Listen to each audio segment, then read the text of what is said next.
O ministro Marco Aurélio Mello se aposentou oficialmente do Supremo Tribunal Federal hoje, depois de completar 75 anos, idade máxima para ocupar uma cadeira na corte. E ele falou com exclusividade ao Jornal da Gazeta sobre a trajetória na judicatura, os planos para o futuro e as expectativas sobre a sucessão. Veja na reportagem especial de Fernando Oda. Após 31 anos atuando na principal corte do país, o decano diz que não se arrepende de nenhuma decisão, pois cada uma delas foi examinada como se fosse a primeira de sua vida, com o mesmo entusiasmo. Em plenário, tentava sempre formar convencimento só depois de ouvir todas as partes envolvidas em um processo, e ficou conhecido pelo caráter garantista, ou seja, que tem como principal alicerce a prevalência dos direitos individuais dos cidadãos. Sinto-me um cidadão com a consciência do dever cumprido. Dei o melhor de mim. É possível que tenha errado nesse período? É possível, porque sou um ser humano. Mas sempre busquei atuar, como eu disse, com equidistância e com pureza d'alma. Em 1990, foi indicado para a Suprema Corte pelo presidente da República na época, Fernando Collor, de quem é primo. Já no STF, presidiu a instituição entre abril de 2001 e junho de 2003 e deixa como principal legado a criação da TV Justiça. No começo, durante uma viagem, lembra que a corte resistiu e chegou até mesmo a preparar um motim para que não se transmitissem mais as sessões. Inicialmente, houve realmente o movimento para editar-se as sessões. Aí perderíamos o que há assim de mais valioso, que é a transparência, a publicidade do que ocorre no âmbito do plenário do Supremo. Da mesma forma que dificilmente existe consenso na tribuna, em qualquer que seja o órgão julgador, na Suprema Corte não é diferente. E não demorou muito para o decano ser apelidado popularmente de ministro dos votos vencidos. Ao longo de 3 décadas que vestiu a toga, muitos dos seus pareceres provocaram reações duras nos colegas, com quem protagonizou uma série de embates. Em 2004, por exemplo, convidou o ex-ministro Joaquim Barbosa para resolver os desentendimentos a respeito de uma liminar sobre aborto na rua. Em março desse ano, chamou o atual presidente da corte, Luiz Fux, de autoritário e, na mesma ocasião, após Alexandre de Moraes não rever a prisão do deputado Daniel Silveira em plenário, disse que ele era xerife.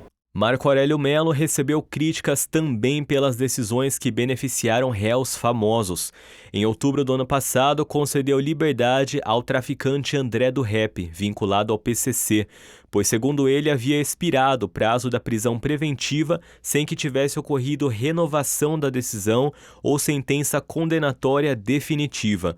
O criminoso foi solto e encontra-se foragido. Continuo convencido do acerto da liminar que implementei. E se alguém falhou, não fui eu. Não posso ser colocado aí como bode expiatório. Antes já havia concedido habeas corpus para o ex-banqueiro Salvatore Cacciola, ao goleiro Bruno e a Suzane von Richthofen. Partiu do ministro também a liminar de dezembro de 2018, que mandou soltar todos os condenados em segunda instância.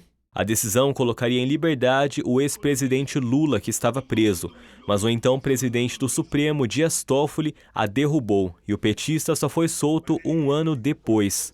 Esses desentendimentos, contudo, não impediram que fosse respeitado e homenageado por seus colegas na última sessão da qual participou em 1º de julho, antes do tribunal entrar em recesso. Na ocasião, o decano declarou apoio ao ministro da Advocacia Geral da União, André Mendonça, e ao procurador-geral da República, Augusto Aras, para sucedê-lo. O candidato precisa ser indicado pelo presidente Jair Bolsonaro e, posteriormente, passará por sabatina no Senado Federal.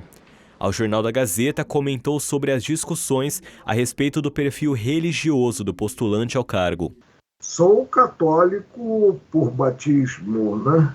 E, evidentemente, a escolha do presidente da República. Os requisitos constitucionais são únicos: ilibada conduta e conhecimento do direito. Questionado sobre projetos futuros, rechaçou a possibilidade de advogar no setor privado, ao afirmar que não vai deixar a toga para entrar numa concorrência desleal com advogados que estão no mercado.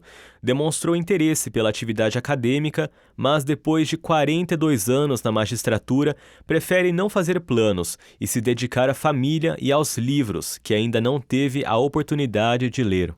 Eu moro em um sítio, né? Para se ter uma ideia, eu tenho vaquinhas em casa, procedo à inseminação artificial, tenho muita vida em contato com a natureza.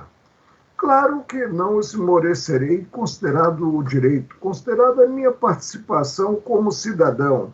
E, evidentemente, tentarei passar essa experiência acumulada, né, a outras pessoas.